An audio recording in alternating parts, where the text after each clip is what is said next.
Good afternoon guys, andito po tayo muli sa Phase 4 Pasig River Esplanade dito sa area ng MacArthur Bridge, going to tong Loton Pasig River ferry station. Ayun po yung Quezon Bridge. Tapos ito guys yung yung area na kung saan tinirhan ng mga mga squatter o mga informal settlers. Mga ilang dekada rin po yung mga kababayan na sila ay nanirahan dito. Napaalis po sila, na-relocate sila sa Naik, Cavite. Ayun, so di-develop na po tong area. Ayan, no? Tapos may harang po dyan kasi yung kabila parang private property na yan, kung saan may terminal ng bus papuntang, hindi ako nagkakamali, pa Laguna or pa Cavite rin po yung mga bus dyan. Ito na po mga kababayan yung yung Esplanade. So may mga ilang lamppost na rin po ang naikabit dito sa area at kasalukuyang ongoing yung mga construction works po dito sa area. Padiretso po ito doon sa sa may ilalim ng MacArthur Bridge, kung saan nandun din po yung yung karugtong ng Esplanade diyan po sa may likuran ng Manila Post Office. Sa ngayon guys, ito na po yung equipment na siya pong nagpapatag po rito ng lupa. Panay ulan po ngayon, kung kaya't medyo struggle din itong itong backhoe sa pag gawa niya rito dahil lumulubog nga. Pero ito sa ngayon ito po maputik ang area. So yung mga puno na ito siguro magiging dagdag lilim na rin ito dito sa sa Esplanade. Hindi na po siguro ito tatanggalin at sayang naman yung mga puno rito. Puno ng nyog at puno ng I think mangga yata ito yung narito. So dagdag lilim din ito. Ito na po sila mga kababayan. Dito tayo. Ayan so nag-prepare sila ng mga bakal-bakal, steel matting, nagwe-welding dyan. Preparation ito para sa pagbubuhos ng ng semento para maging isang platform na siya as a viewing deck nitong Esplanade. Ito po yung Pasig River. Yan lang po yung Quinta Market. Ayan, ito yung Fiati University, saka yung tulay ng nitong LRT. Tapos MacArthur Bridge na po yan, yung kabilang side.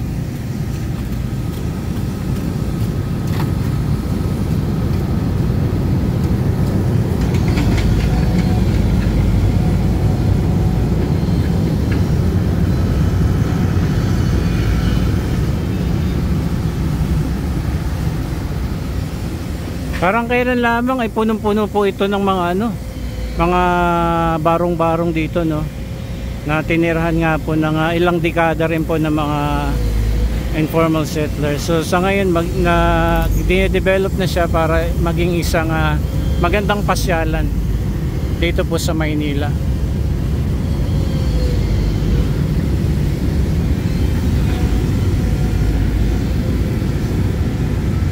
So ang kapal din ng tinambak na mga lupa, so kapantay siya dun sa may sa may terminal nitong ferry station dito sa Loton.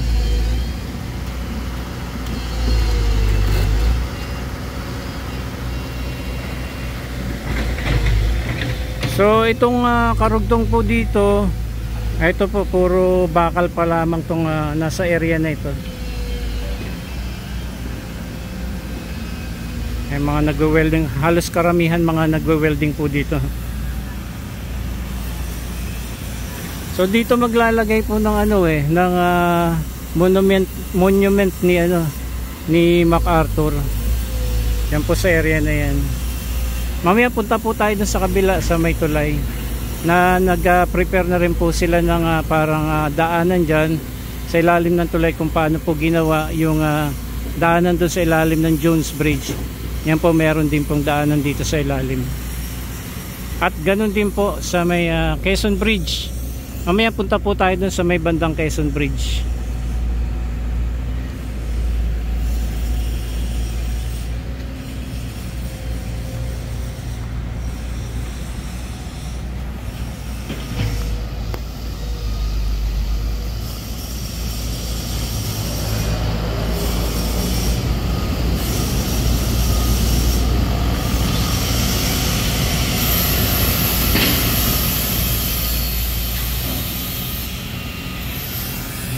Okay, punta po tayo dun sa may bandang Quezon Bridge. Kunin natin yung payong kasi nag-uulan-ulan ngayon, guys. Na may payong tayo para di naman tayo mabasa.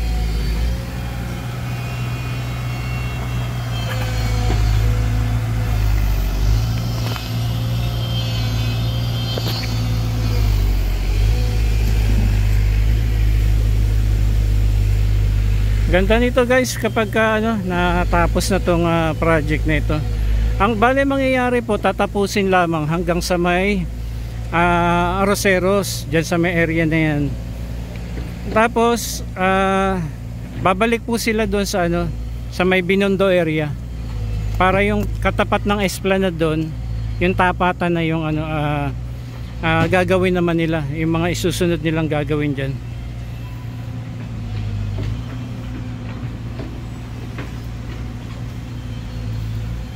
As andito yung mga taga PRRCMO, yung kanilang bangka, boat na ginagamit. Ayan, Pasig River Coordinating and Management Office, PRCMO. Ayan, ito yung mga naghahakot po ng mga basura dito po sa Pasig River.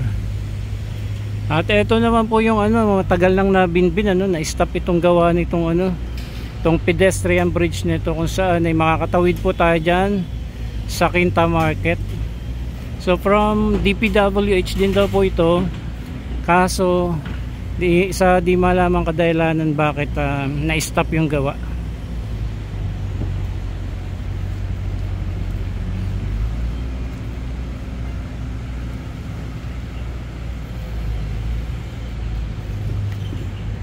Yan naman po yung tulay ng Quezon Bridge.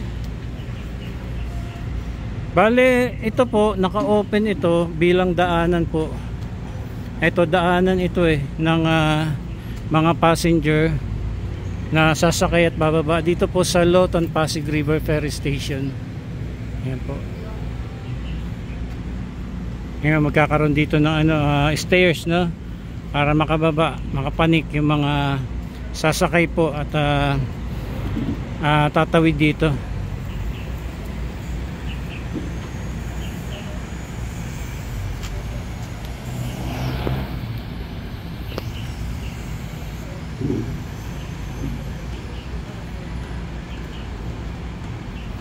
Yung Quezon Bridge naman po, nakaraang araw ay nakuhanan po natin na nagre-repaint po sila dyan.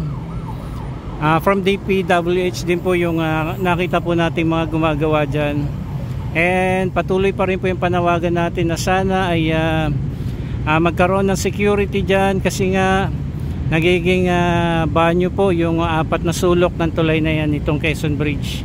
Pag dumaan po kayo dyan ay nakakasulasok po yung amoy, yung panghi, saka yung dumi ng mga tao dyan. Apat na corner po niya ng tulay na yan ay marumi po. So sana po ay may mga naglilinis naman po, pero hindi po enough kapag kanilinis sa gabi naman, minsan nga kahit sa araw daw po ay nagdudumi din po dyan yung mga, especially mga informal settlers po, kasi marami po rito mga informal settlers dito sa Maynila. So dito, kahit dito po sa area ng Maynila, ang dami pong mga nakatira dyan sa gilid-gilid na mga kalsada, ilalim ng tulay. So ito na po mga kababayan, itong area na ito, ilalim ng tulay nitong Quezon Bridge, kung saan magduduktong po Diyan po sa ano, dito sa makakatawid po diyan sa may ano, papuntang Arroceros area.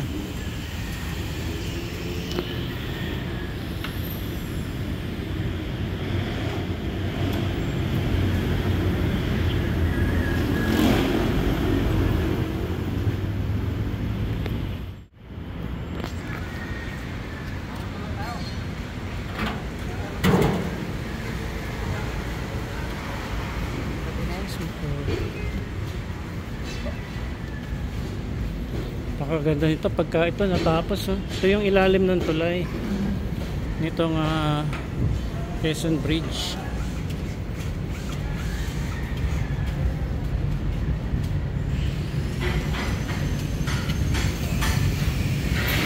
Nagawa sila rito yung mga baluster.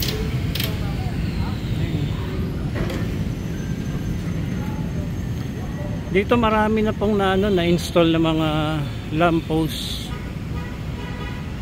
Ito na, makukompleto na rin po nila itong mga baluster sa gilid. Ito po yung sasabi kong Arroceros area, Arroceros Forest Park. Pagka natapos po itong project na to, tanggal din po lahat ng mga tent dito. Yan, pansamantalang barracks po ng mga nagwo-work po rito. Maganda po dito sa loob ng Arroceros, mga kababayan.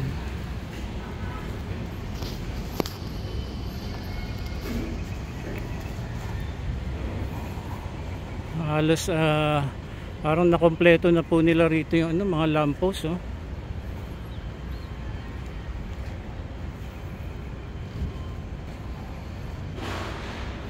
Nakakabilib lang yung gawa nila, bukod sa tingin natin hindi tinipid. Nakita rin po natin pagbabaon po nila ng mga bakal. Talagang bago magbuhos ng semento, talagang kikita po natin yung mga bakal-bakal. Tapos mabilis, parang organized po yung gawa po nila rito. Ito kinikinis yung itong flooring nitong esplanade.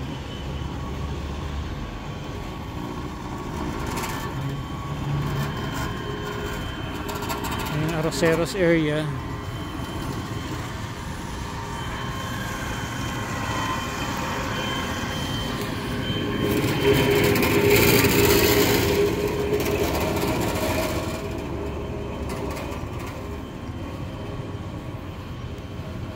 Tapos may mga pilote na rin po rito, mga kababayan, yung mga pinakapundasyon na ilubog na rin po rito. Ayan Ayan. So hanggang doon nakikita po natin yung mga nailubog na mga pilote. Tapos hindi naman kalayuan, meron pa rin diyang parang viewing deck. Ayan, medyo matagal na po ginawa yan at dudugtong din po yan dyan. Pero pansamantala kung hindi pa ito maumpisahan yung dito sa area na ito, ay magsisimula na po sila doon sa Binondo area. Yan lamang po yung Ayala Bridge. Ayan.